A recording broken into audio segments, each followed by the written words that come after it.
Hey there, folks. It is Rob. Welcome to a brand new franchise frenzy. This time we are ranking the part 9s. So it seems like we're getting to the bottom of the barrel here. I have 7 franchises left. I would have 8, but Alien Romulus, I have not seen it yet.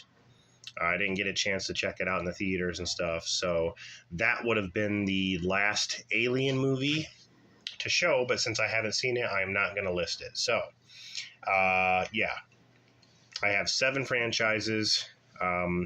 This was created by Joe the Horror Man and Horrific Nightmares JM Jason. Go check out their videos as well as everyone else who is participating. I apologize for the way I sound. I know I'm a little nasally. It's the change in weather. So I have been trying to get over a cold, so just bear with me here. All right, so this list was, I want to say it's a little difficult. It was a little difficult to put together because a lot of these films I don't care for. Now, I don't hate them. That's a strong word. I just don't care for them, and I'll explain a little bit.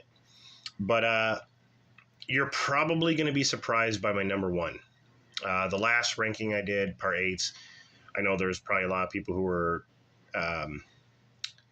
they were kind of like, oh my God, your part 1 is Friday the 13th part 8. Well, yeah, I mean, I just didn't expect it to be that way, but when you put everything together, it just comes out like that. So the same thing happened here.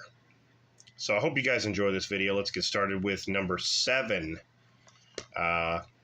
We have Hellraiser Revelations by Dimension Extreme. This was the first Hellraiser movie where Doug Bradley does not reprise his role. He was approached to reprise it, but he read the script and he felt like it really didn't go anywhere. So he just said he'd pass. He wished everyone luck, though. He was actually wondering about a remake that he wanted to be a part of.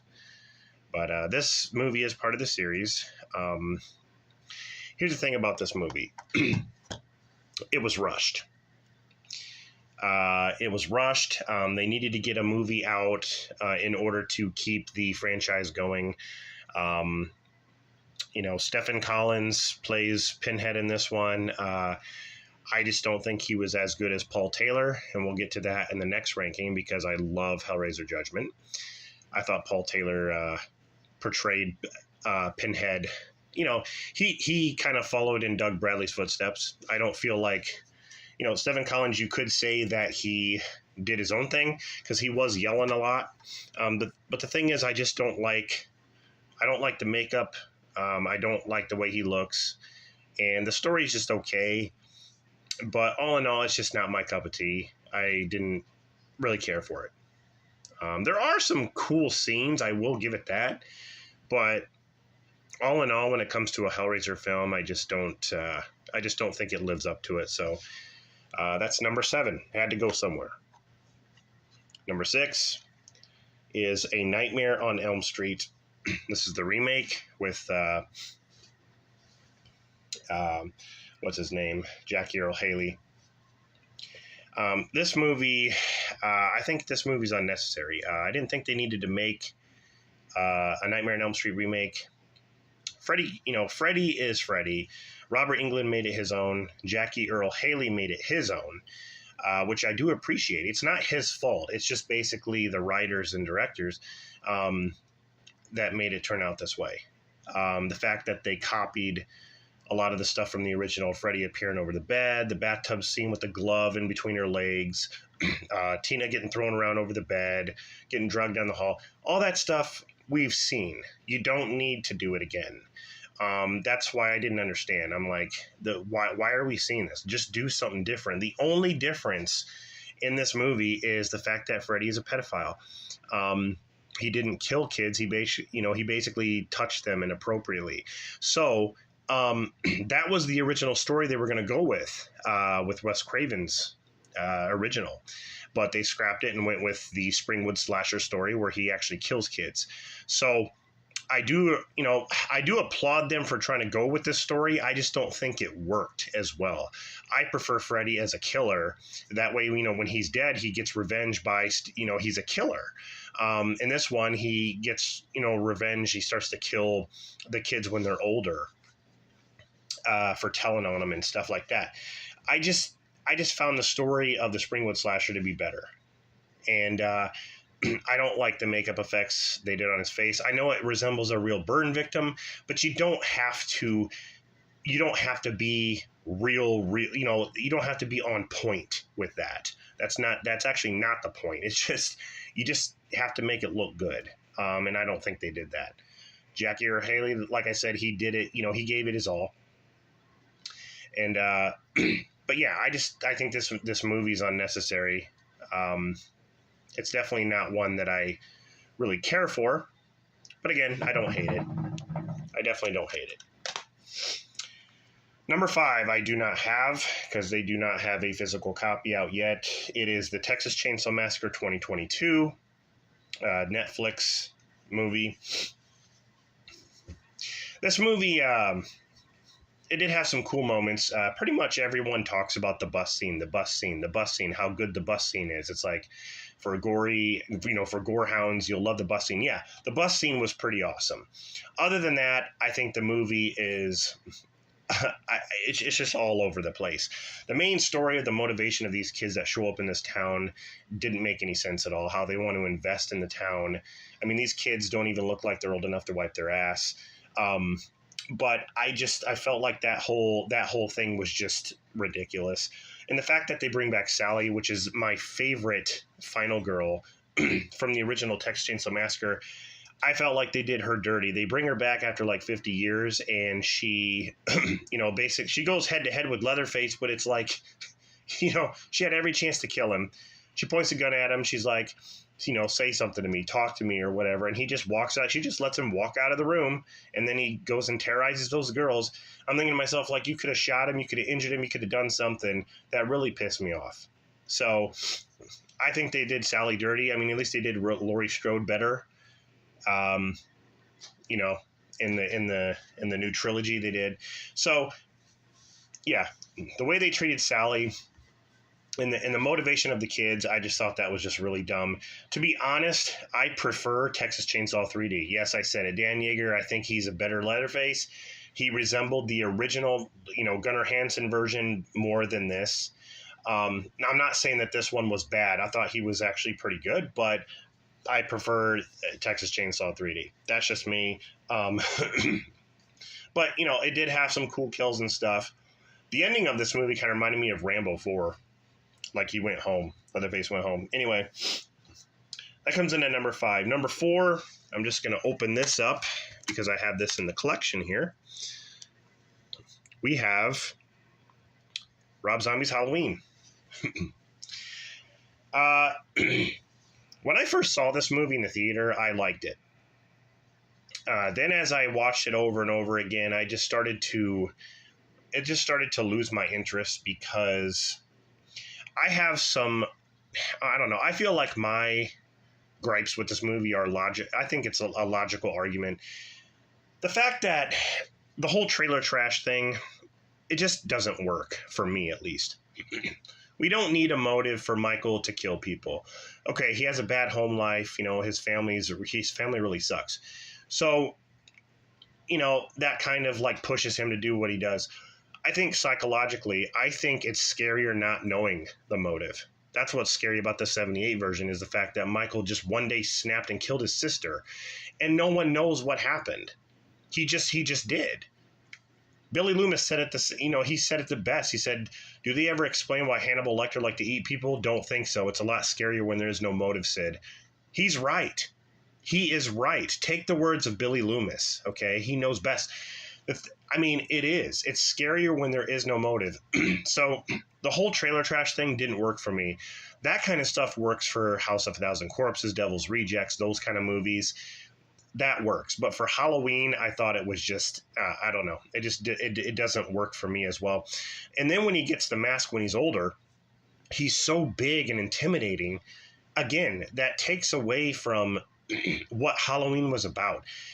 a regular guy, not big, a regular guy in a mask who's just normal, who, you know, a normal guy just sitting there staring at babysitters and just staring and killing people. To me, that's scarier than some gigantic guy. I mean, I'm not saying he's not intimidating. He is, but for Michael Myers, no. I just felt like, Victor Crowley. He's big. He's intimidating. He's huge. This version of Michael, it just doesn't seem grounded to me. Rob Zombie likes to do that. I do appreciate the gore and the blood and all the kills and things like that. I do appreciate that. Don't get me wrong. And I do prefer the director's cut over the theatrical version. So, I don't hate the film, though. It does get a lot of hate. All right, number 3.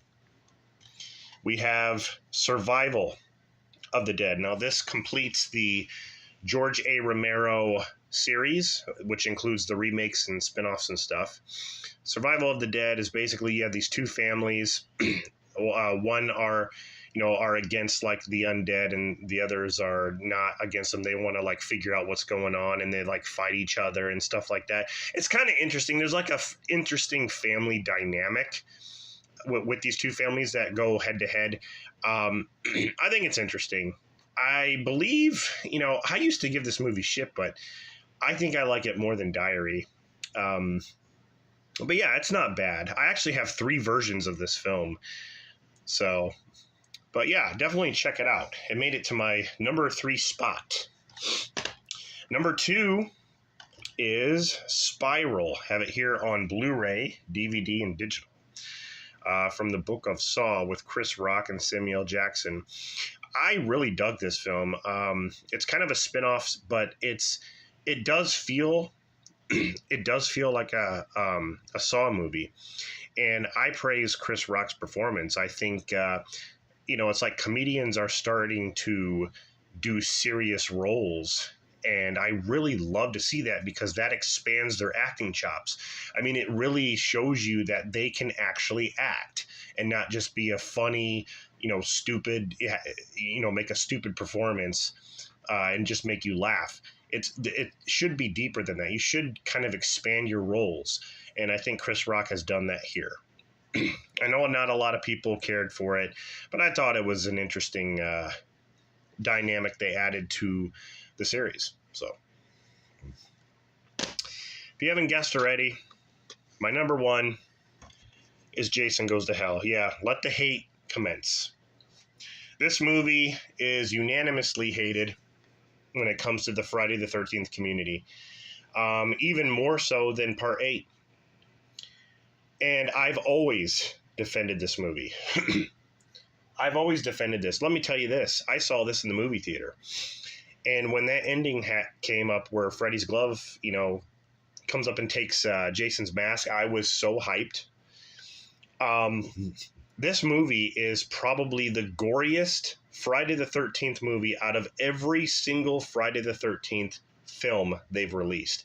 And yes, I'm talking more than the remake and even Jason X. Jason X is pretty gory too, but this one is over the top gory, and there's nothing wrong with that. The gore effects are fantastic, and I think that's what shines in this film. A lot of people have a problem with the demon spawn. That doesn't bother me. Let me tell you why. Because Jason is dead. Jason is he is kind of a supernatural being if you think about it. It would make sense if it was like a demon spawn that's within him. Because he's been shot, he's been stabbed, everything has happened to him and they can't kill him. So it makes sense that it's some kind of like supernatural being. And they did something different. It's something different coming off of the Paramount films. He jumps from body to body. But here's the thing. When he jumps from body to body, the people who are acting normal suddenly act like Jason. I love that. They act just like Jason. They breathe like him. They kind of look like him in a way, even though he doesn't have the mask. But when they look in the mirror, they see Jason. So, and I love Duke. Duke is a badass. Everything has a price. Let me see your fingers. He breaks his fingers. This movie is awesome. I don't care what anybody says. Yeah, okay, so you get to see Jason in the beginning and then at the end. So what? So what? This movie had balls to do something different. Does something different always mean it's good? No. But I feel like in this case, it was something different we needed because the first 8 films were all Crystal Lake. Well, let me see. Part 8 was New York. But it was all the same stuff. And here we get something different. So I applaud that. And like I said, this has some really cool nudity. And I'm talking about the tent scene, of course. Especially when you see the unrated director's original cut. That's for sure. But yeah, guys, I don't care. I defend this film. This is my number 1 pick. I told you guys from the beginning that I am the number 1 Friday the 13th fan out there. I love Friday the 13th, okay? As much as I love Halloween and Michael Myers, you know, Jason is my boy. He's a mama's boy, but who cares? You gotta have family, like Vin Diesel says. So, yeah, that's my number 1 pick, guys. So, I hope you enjoyed this video. Stay tuned for more videos. And, of course, next month, we will be ranking the part 10s, where I will be down to 4 franchises. So, yes, I will see you guys in the next one. Take care. Rob signing out.